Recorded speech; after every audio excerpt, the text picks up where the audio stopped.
Hello and welcome to Vox Markets. I'm John Hewman and I'm joined today by Matt Timmins, Joint Chief Executive of Fintel, and David Thompson, Chief Financial Officer, to talk through the fintech specialist's latest figures. Welcome. Thank you, John.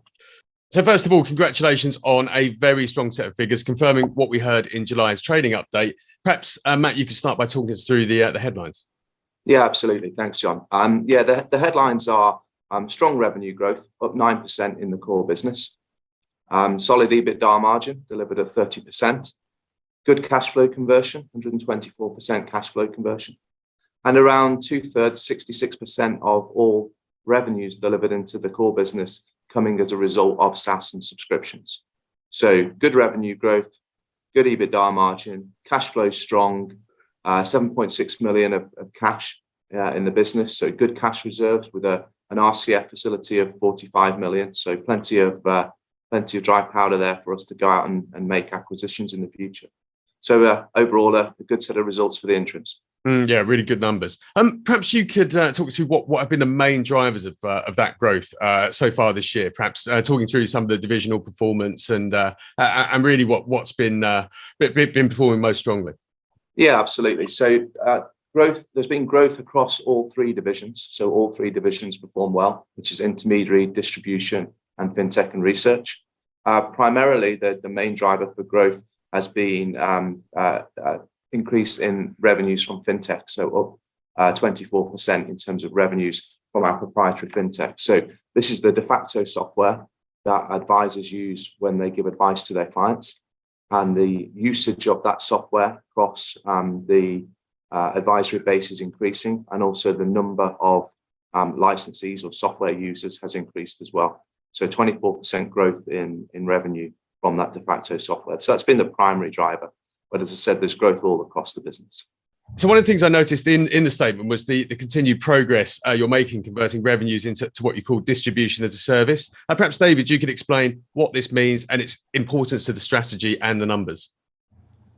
Certainly. So our DaaS product essentially enables us to deliver marketing and other events-based distribution channels in a digital way to our wide range of product provider clients. And we agreed to do that on a multi-year contract basis so that we benefit from recurring subscription-based revenue streams and cash flows.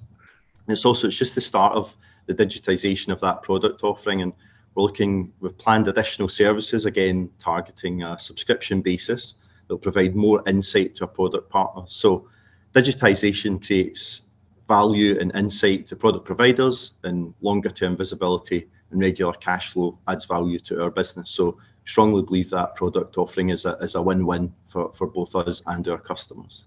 You mentioned cash flow. I mean, the cash performance, the cash conversion performance was particularly strong this year. The balance sheet, as Matt alluded to earlier, is in really fantastic shape, and presumably that's there to fund other investments, both organically and perhaps through M&A.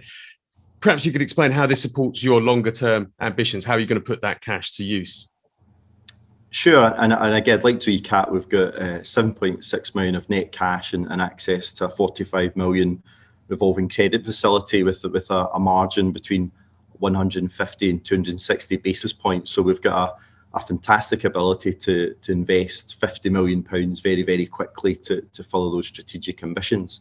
And I like to describe them as the 3Ds. So looking at acquisition targets that will help us digitize and add technological capability into the business, help grow one of our best assets, which is a huge distribution network. So adding members and fueling membership growth, and data and insight. So bringing more capability into the business to help us monetize the fantastic suite of data that we have, particularly with the acquisition of De Facto. And we've now got over 42 billion of recommendation flows on a last 12 months basis flowing through our software.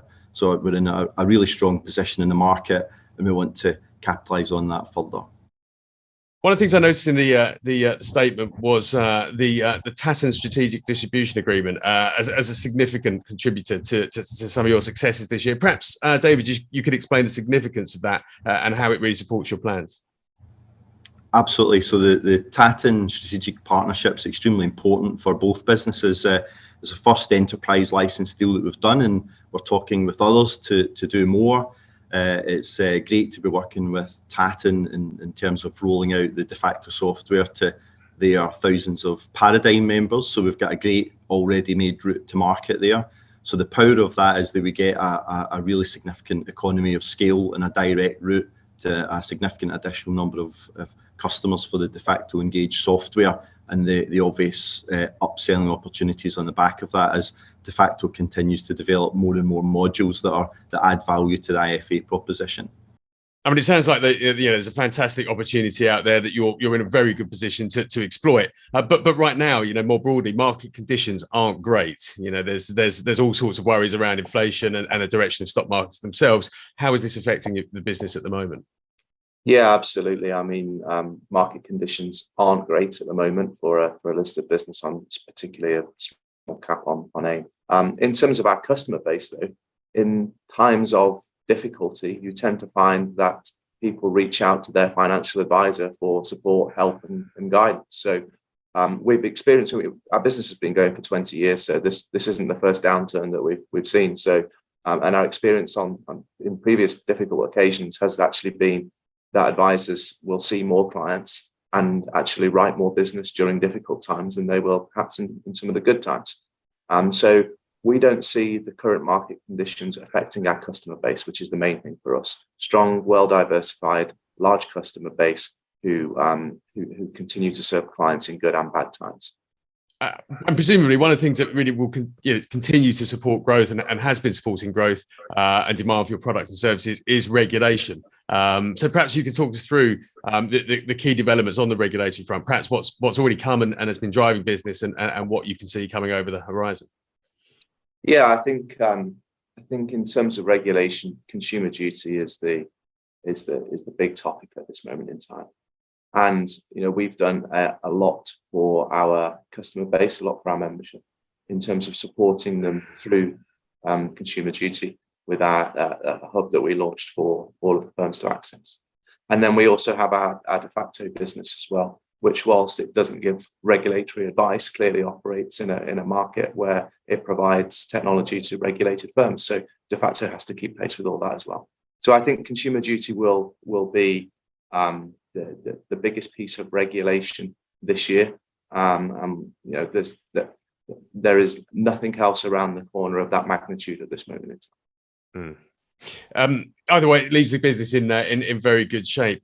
Thanks very much for speaking to me today, Matt and David, and congratulations once again on a really fantastic set of figures. Thank you very much.